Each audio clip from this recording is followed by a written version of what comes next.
ऐं सरस्वते नमः। ॐ श्री गुरुवे नमः।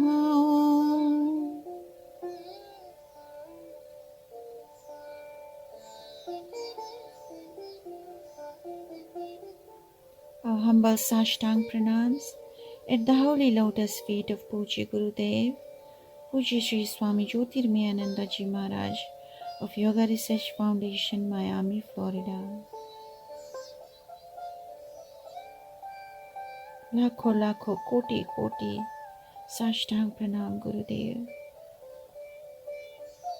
आपकी कृपा हमेशा ऐसे ही बरसते रहे हम सब पर ऊपर।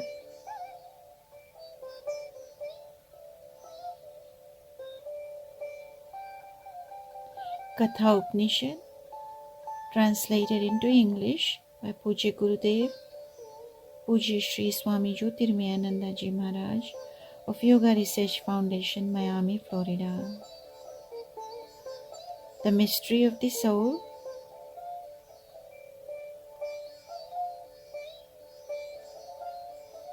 Mantra number 4.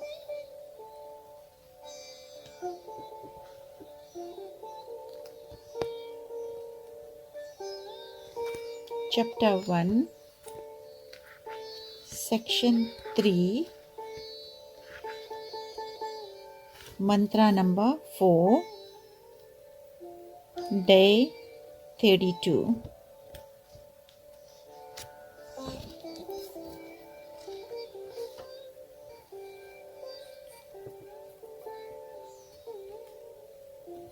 We had ended with Mantra number 3 in our last session,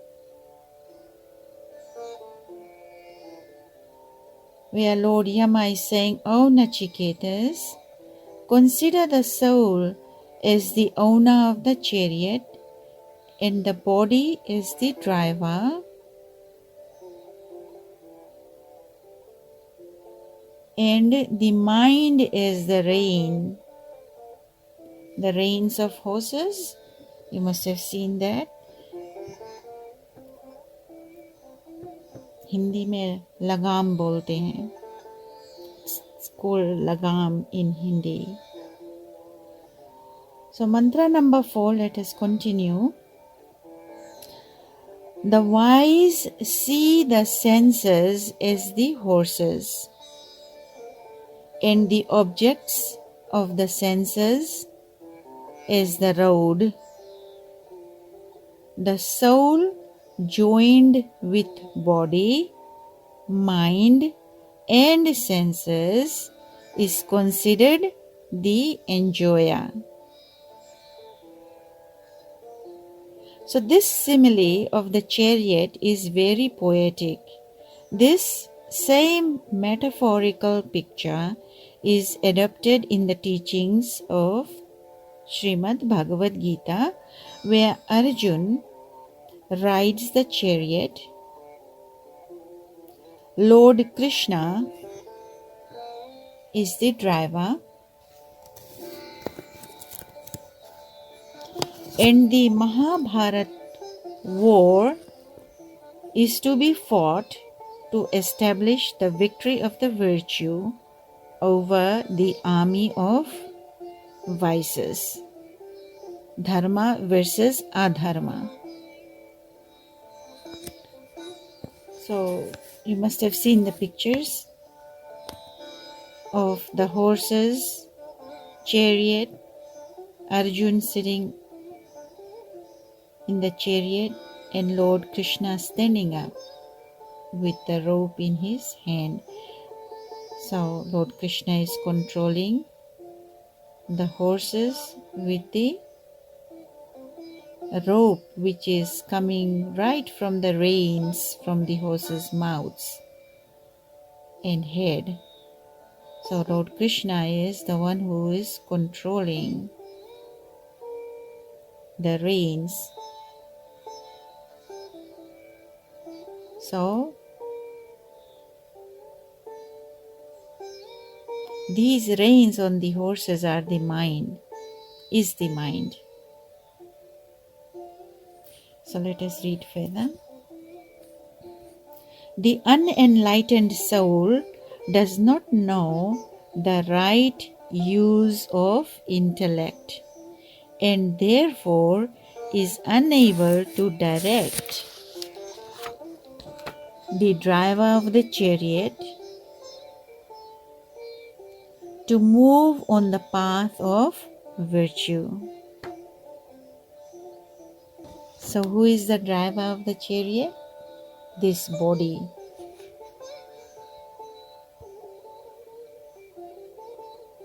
So this unenlightened soul does not know itself how to use the intellect,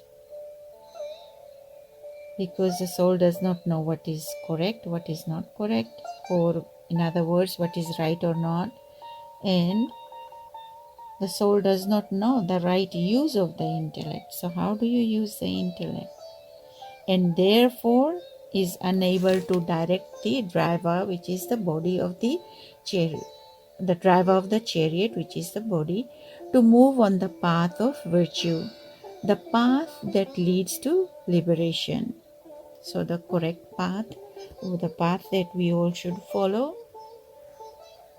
for liberation, the ignorant does not know. The unenlightened soul, the soul cannot do that, does not know how to do it. Rather, it joins with the impure intellect.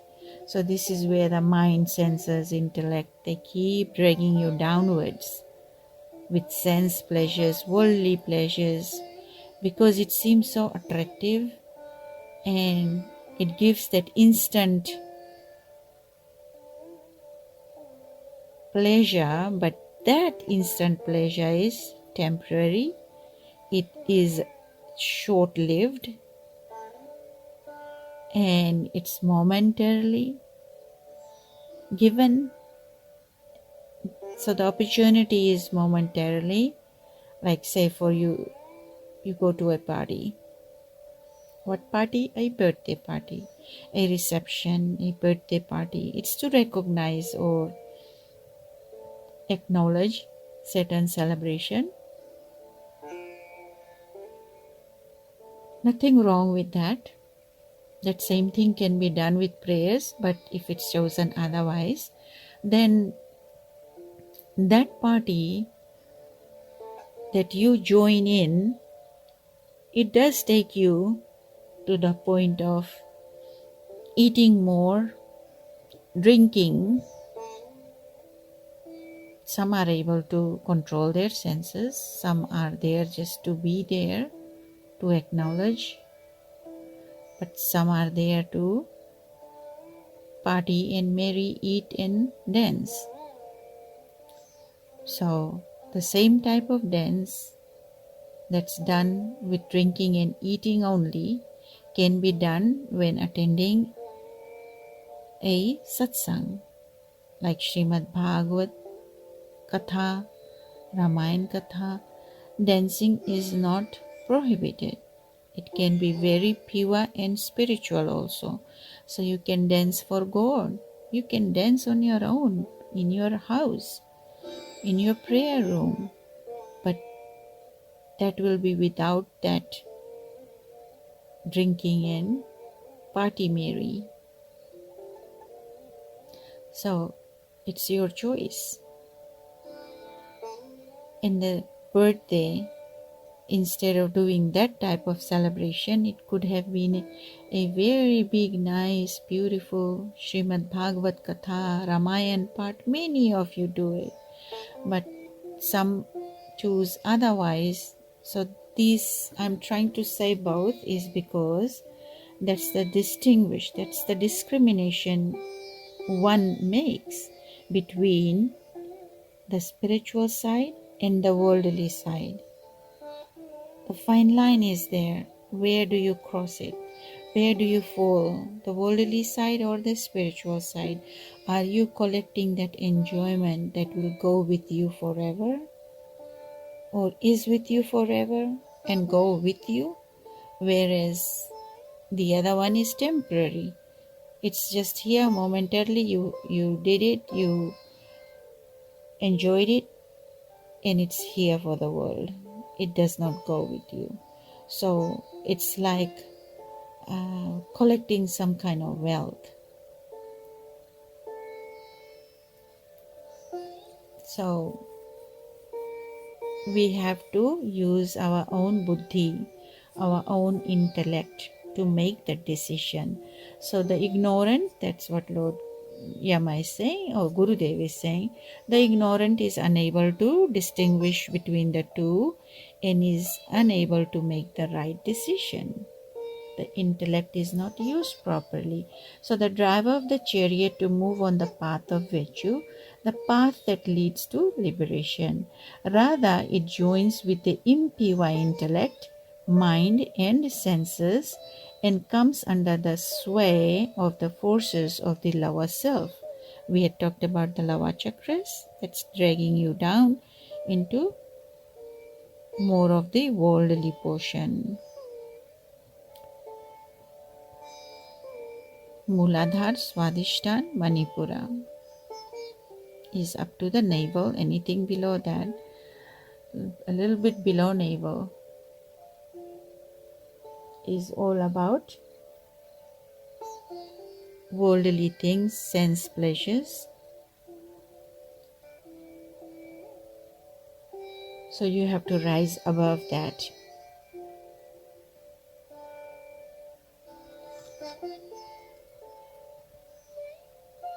The senses are like the horses. So you can relate this. The senses are like the horses. Mind is like the rain, because the mind is able to make that decision and pull towards the left or towards the right, towards spirituality or worldly. That mind is able to fix it. But how strong is the mind?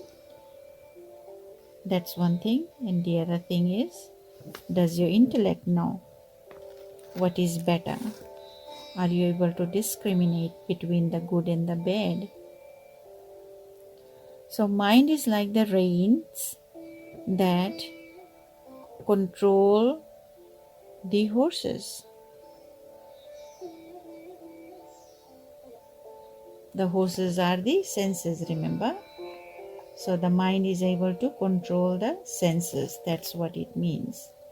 The horses here in the chariot, the horses represent the senses and the reins represent the mind. So the mind, the upper part, has to be strong and drag you upwards. Progress in spirituality. What is intellect then?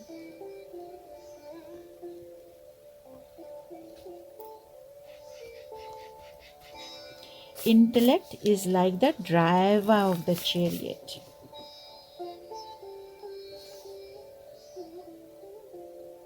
So intellect is the driver. Intellect is like the driver of the chariot of the body, and the spirit is the owner of the chariot. It is the enjoyment of the spirit that this chariot exists. So once again, the soul is the owner of the chariot, and then the body is the driver. The mind is the rein. And who is the owner? The soul. The soul is the owner of the chariot,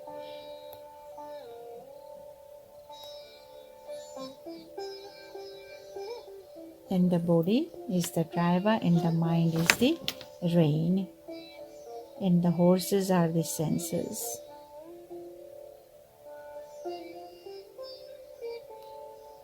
So the intellect is like the driver of the chariot.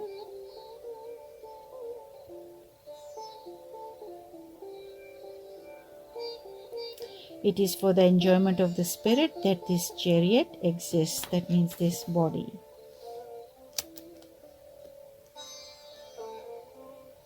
Mantra number 5. One who is endowed with an intellect which lacks knowledge and discrimination cannot control his mind, and his senses behave like untamed horses. So you've heard or maybe watched movie or seen the untamed horses. No one wants to ride in on that untamed horse because he will drop you. He will jump so high and the rider will fall down. You will fall down for sure. So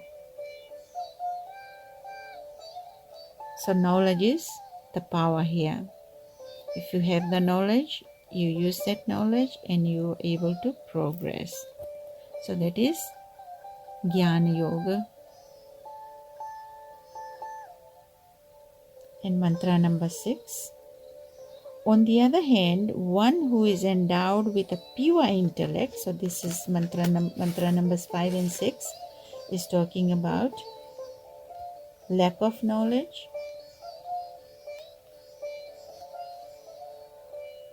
unable to discriminate between the good and the bad, and it represents the untamed horses. It's like the untamed horses. Whereas mantra number 6 says, on the other hand, one who is endowed with a pure intellect, good buddhi, filled with discrimination, that means the pure intellect is able to know, understand, and apply that discrimination to know what is good and what is bad, and which path to move on, which decision to make, and who keeps his mind under his control. The mind might say, no, go party. You say, no, the mind is strong, applying the upper chakras, the upper self.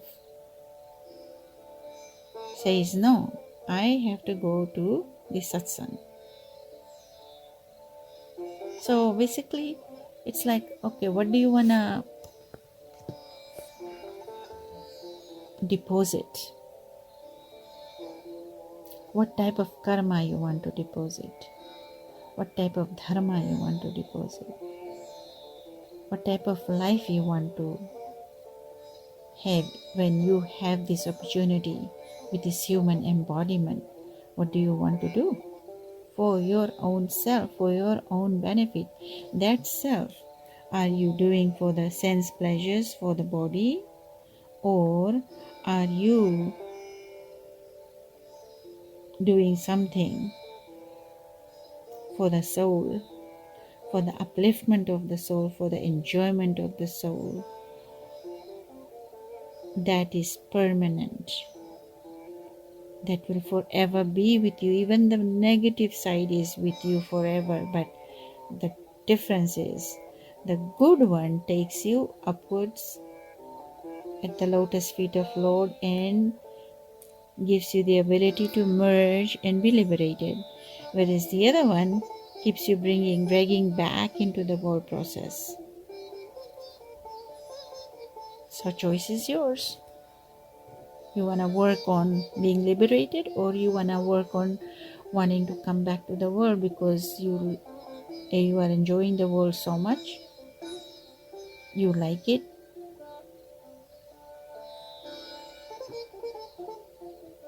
Everything is temporary. So it all depends upon the choice. So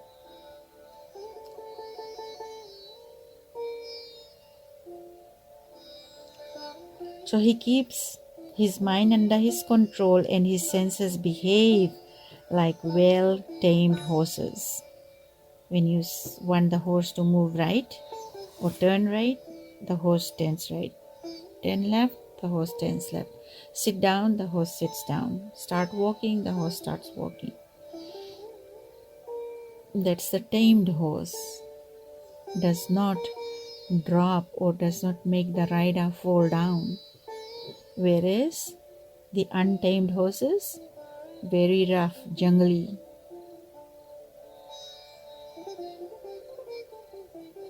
does not know, no knowledge. To start running, when you say walk, he will start running. When you say sit, he will still continue to walk. So that's your mind. The mind keeps dragging you. No, no, no, no, I want it, I want it, I want it, I want it. And then there you go. So the cause of vicious movements has been described in this brief but most accurate expression. The cause of vicious movements has been described in this brief but most accurate expression. So this expression, whatever is given here, is the most accurate. It is brief but most accurate. It is the intellect that must be purified in order to control one's mind and senses. So our buddhi, our intellect, it must be pure, positive thoughts. Only then the positive words and the positive action will be taken. So it is the intellect that must be purified in order to control one's mind and senses. Understanding must be developed to transform one's personality. So this personality thing is like everyone. You don't find two people with same personality. You would say similar maybe, but not same. Because each mind is different. Each intellect is different. So without understanding, without the light of knowledge, all efforts of discipline, all the efforts to discipline the senses and to control the mind will be rendered void, and the journey of the soul will remain incomplete. So this is what it is. That is why we got to have good knowledge. We read scriptures, acquire knowledge, and purify our intellect. So we can make good decisions, we can take the right actions, good thought, good word, and good action.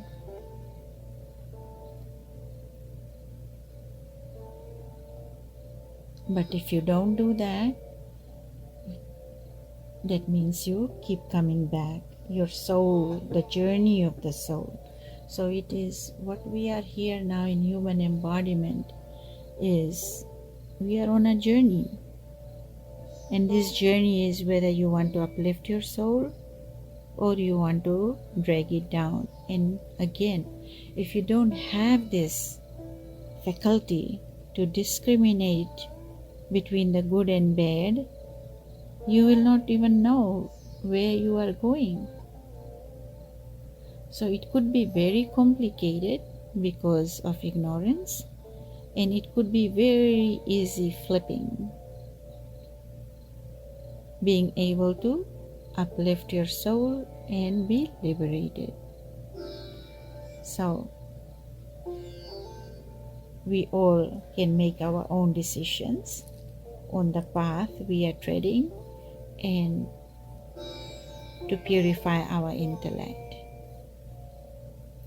Om Shanti Shanti Shanti. Om Asato Ma Sadagamaya Tamaso Ma Jyotirgamaya Mrityor Ma Amritam Gamaya. May we all receive the bliss, the nectarine bliss, and be showered upon the blessings to be able to have good intellect, be able to discriminate between the good and bad, and move towards the light. from darkness to light, from untruth to truth, from untruth to from unreal to real, from untruth to truth, from darkness to light, from death to immortality. Death here means birth, death, birth, that cycle of birth and rebirth. Birth, death, rebirth. That's the cycle. To get out of that cycle, Mrityurma Amritam Gamaya. To get into the liberated stage, be liberated forever and never have another embodiment. Divine love, light, peace, prosperity for each one of you and your near and dear ones. May you all prosper and may all your intellect be purified as you study Katha Upanishad, the path to liberation. Shakti, Bhakti, Mukti. Hari Om Tat Sat. Divine blessings once more. This is Swami Lalita Priyananda from Sacramento, California. Hari Om Tat Sat. Om Shri Krishna Arpanamastu. Narayana Narayana Shriman Narayana.